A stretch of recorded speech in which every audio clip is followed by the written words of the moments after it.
abusé.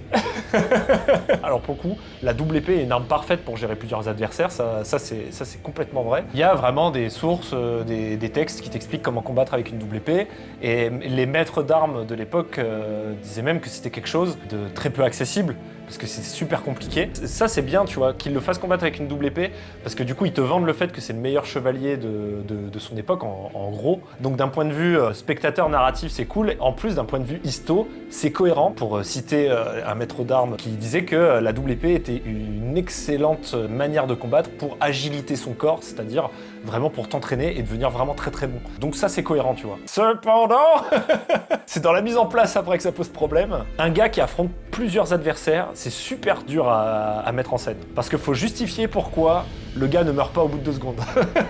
Parce que c'est généralement ce qui se passerait dans la vraie vie, tu vois. Et ça, tu vois, c'est pareil, hein, les maîtres d'armes d'époque, ils en parlent un petit peu du fait d'affronter plusieurs adversaires, et ils disent « on va vous donner des conseils, mais dites-vous que vous êtes foutus, tu vois. » C'est genre vraiment, faut courir, faut essayer de tuer le leader en premier, faut compter sur la chatte, et vous verrez après, tu vois, comment ça se passe. Et donc, la meilleure chose que font en général les chorégraphes dans ce genre de situation, c'est que subitement, tous les adversaires du gars qui combat tout seul sont tous nuls.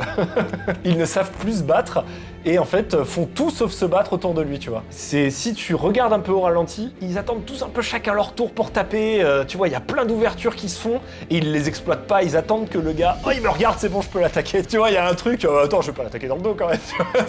En fait voilà, c'est une belle chorégraphie si tu regardes comme ça, tu dis oh putain le gars est stylé, il y a des mouvements stylés et tout. Donc ça veut dire que c'est cinématographiquement plutôt bien chorégraphié parce que ça se voit pas tant que ça.